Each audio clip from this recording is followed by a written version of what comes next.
Salute il monito del patriarca Francesco Moraglia. Venezia ricordi la sua tradizione di accoglienza e di rispetto per la diversità contro l'indifferenza.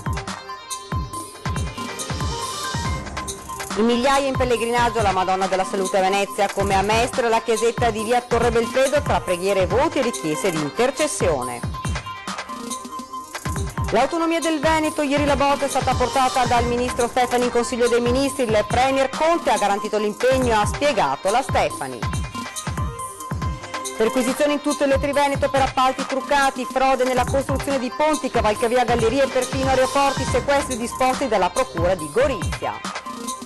Lascia la magistratura Felice Cassoni, il PM veneziano che ha legato il suo nome ad inchieste rilevanti, dalla strage di Peteano all'incendio alla Fenice alle morti di Porto Marghera. Sicurezza in arrivo a Santa Maria di Sala, nuovi rinforzi dei carabinieri, a dirlo il sindaco che annuncia il sodalizio con Milano per l'ampliamento della caserma dei militari. La regione si è attivata per aiutare le persone in difficoltà economiche a curare i loro animali. Entro l'estate la nuova legge per garantire le necessarie cure veterinarie. Buonasera e ben ritrovati da Venezia, lo avete dunque sentito dai titoli. Nel giorno della festa della salute, il monito del patriarca Francesco Moraglia, Venezia ricordi la sua tradizione di accoglienza e di rispetto per la diversità in un tempo di forte conflittualità, individualismo e indifferenza.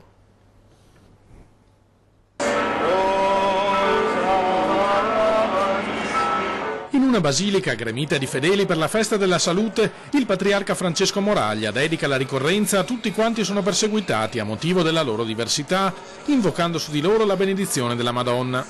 E rilancia l'idea di Venezia come città dell'accoglienza, con un riferimento non troppo velato al governo in carica. In un tempo di forte conflittualità, in cui lobby, nuovi movimenti, vecchi partiti sembrano andare per conto proprio.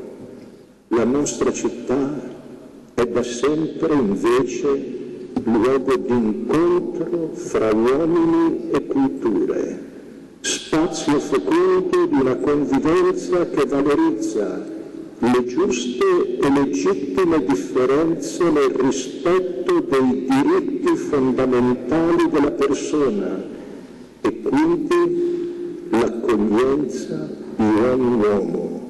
Per il patriarca il problema non è però solo chi si oppone all'accoglienza, ma anche chi rimane indifferente di fronte alle persecuzioni. L'indifferenza, scandisce, è il primo male verso le minoranze, un male che apre la strada alla nostra intolleranza. Affidiamo alla Madonna della Salute le minoranze perseguitate nel mondo, i cristiani e in modo particolare Asia Bibi e la sua famiglia. L'indifferenza genera ogni tipo di crimine, non facendo argine, non ottenendo resistenza, lasciando soli i perseguitati.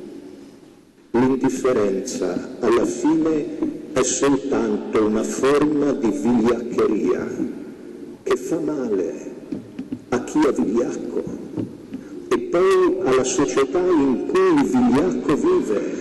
L'indifferenza, insiste il patriarca, è e rimane vigliaccheria, anche quando viene presentata come equidistanza, non ingerenza o intelligente neutralità. Ossia non schierarsi, oppure schierarsi dalla parte del più forte contro il più debole, dalla parte dei persecutori contro i perseguitati, dalla parte di quanti si rifiutano di tendere la mano a coloro che domandano aiuto e doverosa accoglienza. Impressionante come sempre la partecipazione popolare a quella che da secoli è la festa più sentita dai veneziani.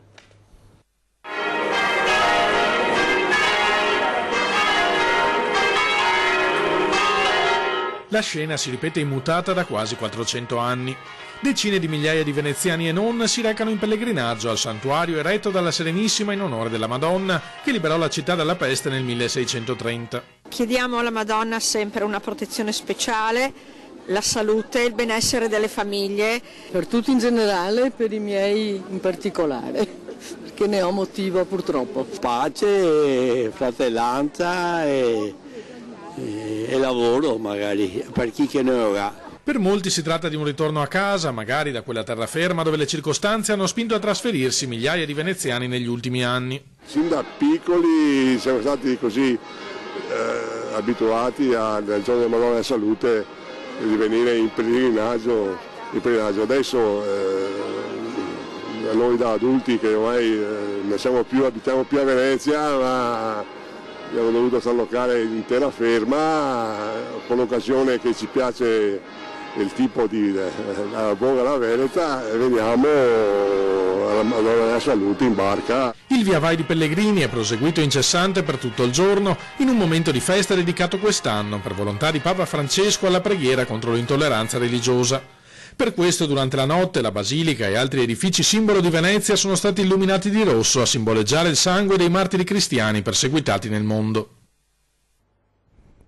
Tanti fedeli anche a Mestre con importanti iniziative di solidarietà. Cosa chiede la Madonna della Salute? Troppe cose, troppe cose in questo momento, voi siete giovani, è bello. E spero tanto per voi, che tutto vada bene.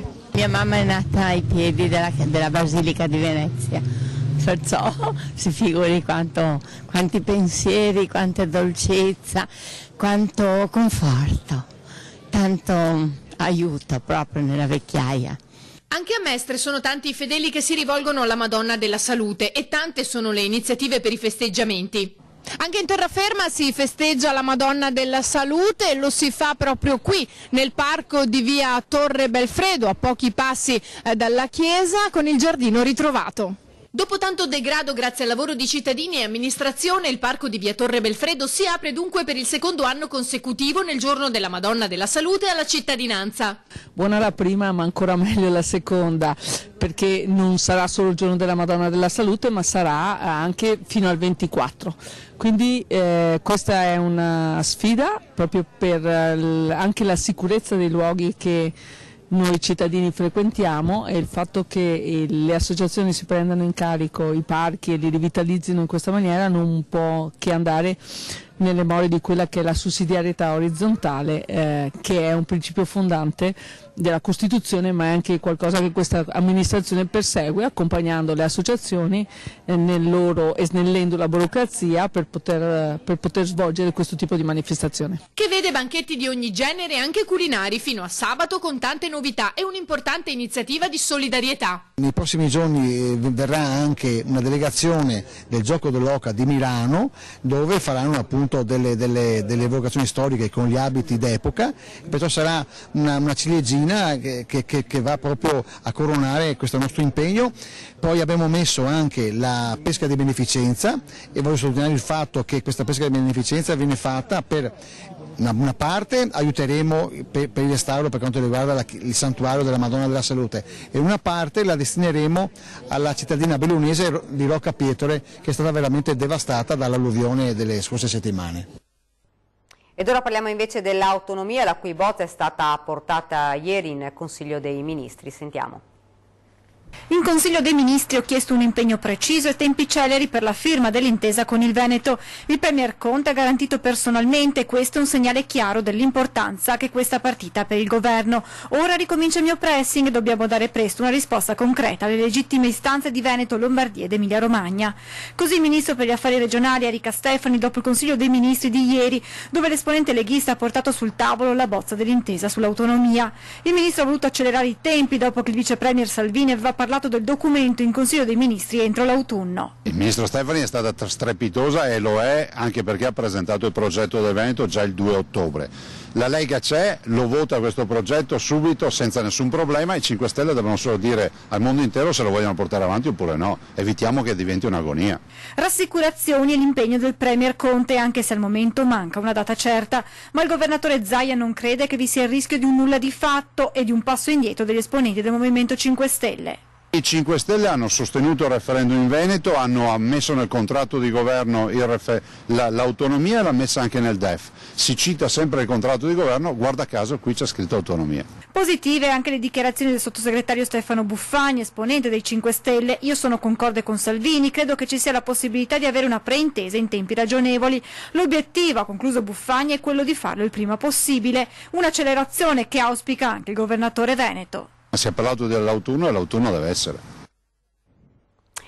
Siamo alla cronaca, un sistema di appalti truccati radicato nel Triveneto ed esteso in tutto il territorio nazionale, quanto emerso dalla maxi inchiesta della Guardia di Finanza del Friuli Venezia Giulia, coordinato dalla Procura di Gorizia, e diverse perquisizioni anche in Veneto. Il governatore Zaia dice si controllino opere pubbliche d'appalti, l'importante è che si dia comunque la certezza al cittadino che se ha davanti un amministratore onesto.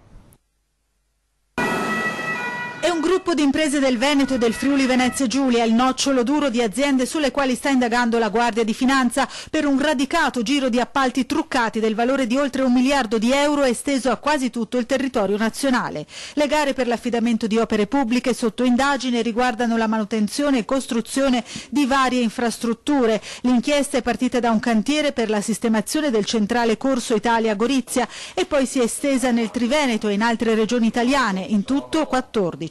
Hanno organizzato un sistema per spartirsi tra di loro gli appalti in zone rientranti nel Triveneto e poi in altre zone del territorio nazionale operavano sempre questo gruppetto di imprese stabili, aggregando di volta in volta poi delle imprese locali. Diverse e importanti le stazioni appaltanti coinvolte, nelle sedi delle quali i finanzieri stanno acquisendo documenti. Autostrade per l'Italia, ANAS, Friuli Venezia Giulia Strade, Veneto Strade, Autovie Venete, commissario per l'A4, concessioni autostradali venete, commissario per l'emergenza traffico in provincia di Treviso e Vicenza, le società che gestiscono gli aeroporti di Trieste, Treviso, Venezia, Verona e Bologna, la regione Friuli Venezia Giulia e le società competenti per i porti di Trieste e Monfalcone. Abbiamo verificato, ma lo approfondiremo anche all'esito di questa attività odierne, una serie di gravi problematiche sia nell'esecuzione delle opere.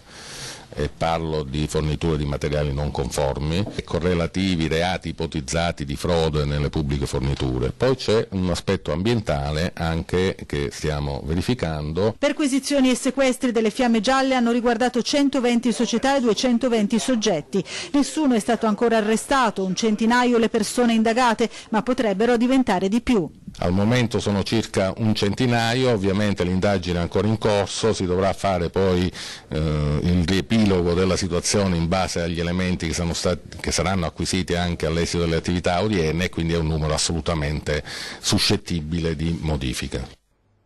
Come una metastasi ancor più grave in assenza di infiltrazioni mafiose, così il comandante della Guardia di Finanza del Friuli Venezia Giulia, Giuseppe Bottillo, ha definito il sistema di corruzione degli appalti pubblici reso noto oggi dopo 18 mesi di indagine. Comandante, un'indagine partita proprio qui da Gorizia che sta avendo una dimensione addirittura nazionale. Sì, l'indagine inizia qui a Gorizia, una strada, un corso principale qui che è ancora oggetto di approfondimento, che ci ha consentito poi di rilevare e acquisire elementi probatori di una estesa, ramificata attività collusiva posta in essere, come ricordava prima il procuratore Lia, da dei noccioli duri di imprese che si sono spartiti gli appalti. Quindi i reati contestati sino adesso, come avete sentito, sono la turbativa d'asta, le frodi nelle pubbliche forniture, l'associazione a delinquere in alcuni casi e altri reati ambientali gravissimi. Ecco, lei ha sottolineato proprio l'aspetto dei reati ambientali e la questione della sicurezza, ci vuole spiegare meglio? Guardi, per adesso non posso dire molto di più, sono questioni che devono essere approfondite, ma ci sono sicuramente casi notevoli di illecito smaltimento dei rifiuti ed altri reati ambientali che stiamo approfondendo. Il cittadino, come dicevo poco fa in conferenza stampa, non solo paga attraverso le tasse per vedere dei lavori che sono eseguiti e svolti da chi altera la libera concorrenza, appunto la turbativa d'asta, ma poi ripaga anche dopo in termini di incolumità e di disastri ambientali, quindi queste cose saranno poi da dimostrare, sarà necessario corroborare quelle che sono le prime emergenze investigative che abbiamo. Il gruppo Save risulta parte offesa nell'ambito delle indagini avviate dalla Procura di Gorizia sulla regolarità di alcuni appalti pubblici. Lo precisa una nota dello stesso gruppo, sottolineando che questo aspetto è esplicitamente riportato nel decreto di acquisizione della documentazione del Tribunale trasmesso oggi dalla Guardia di Finanza, Save, Ertra e Catullo. Il gruppo naturalmente collaborerà con gli organi inquirenti, si legge nella nota di Save, fornendo tutte le informazioni del caso. Oltre 60 euro di multa comminata al papà di un bimbo perché correva col monopattino a San Marco. Multa di 66,80 euro perché un bimbo di quasi 5 anni sfrecciava in piazzetta dei Leoncini accanto alla Basilica di San Marco su un acceleratore di velocità. Per regolamento infatti a San Marco non si può andare nei monopattino né con quelli che vengono definiti acceleratori di velocità, appunto. Il fatto risale al 19 settembre. Il papà del bimbo, un 45enne veneziano, è stato richiamato per la notifica della multa. Non la sanzione minima di 25 euro, ma il doppio, 50 euro più spese, per un totale di 66,80. La versione del comune è che l'uomo, rivendicando la propria venezianità, si sia opposto agli inviti degli agenti di fermare il bambino, perché dava fastidio alla gente in piazza e creava pericolo. Per questo, davanti al rifiuto di intervento, è scattata la multa. La violazione non è stata contestata sul posto, perché ai vigili mancava un supporto cartaceo. È arrivata a casa del trasgressore. La norma violata è l'articolo 28,2 del regolamento di polizia urbana, che vieta certi giochi sulla pubblica via in determinate fasce orarie. Lascia la magistratura Felice Cassone, il PM veneziano che ha legato il suo nome a inchieste rilevanti, dalla strage di Peteano a Gladio all'incendio della Fenice alle morti di Porto Marghera. Il plenum del CSM ha accolto la sua richiesta di dimissioni dell'ordine giudiziario. Cassone è stato senatore per più di 10 anni, a partire dal 2006. Nel 2005 è stato candidato anche a sindaco di Venezia, ma fu sconfitto da Massimo Cacciari. Ed ora ci fermiamo un attimo, c'è la pubblicità.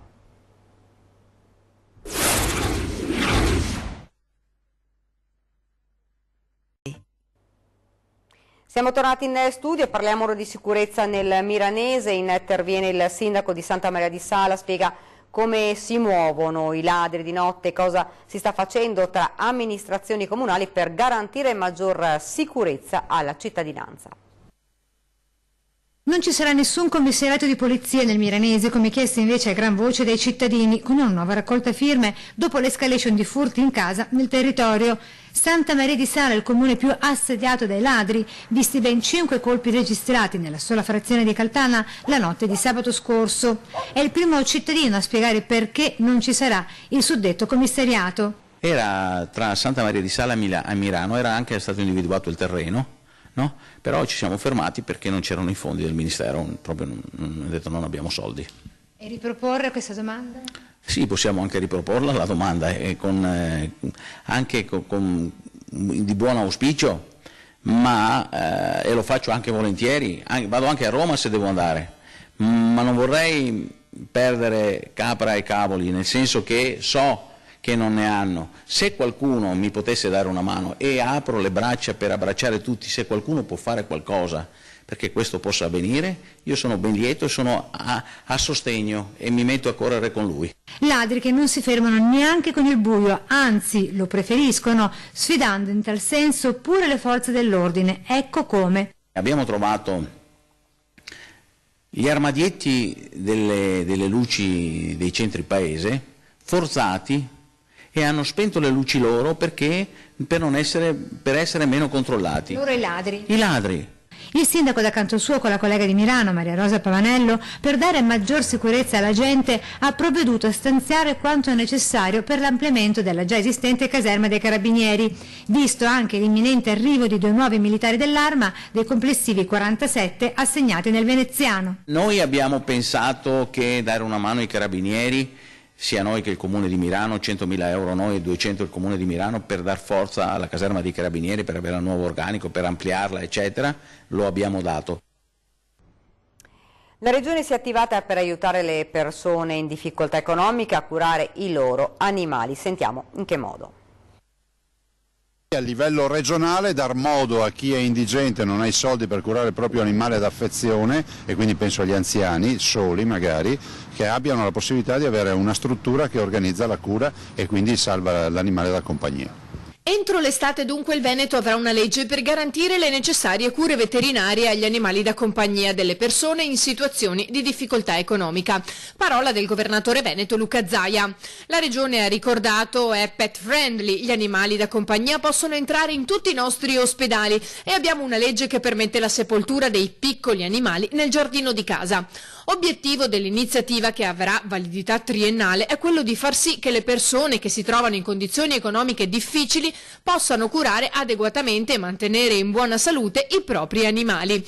Prevede che per coloro per cui sia stato preventivamente accertato lo stato di indigenza dalle competenti amministrazioni comunali possano essere erogate varie prestazioni veterinarie, tra cui la microchippatura del cane, interventi di sterilizzazione e altri interventi chirurgici ritenuti indispensabili. Visite e interventi vari saranno effettuati presso l'ospedale veterinario Città di Conegliano. Vi ricordo questa sera la nostra trasmissione 20 e 10, ospite in studio lo storico batterista dei Pooh, Stefano Dorazio, nella Marca trevigiana per presentare il suo nuovo libro. Ora vi lascio alle previsioni del meteo, grazie davvero per averci seguito e arrivederci.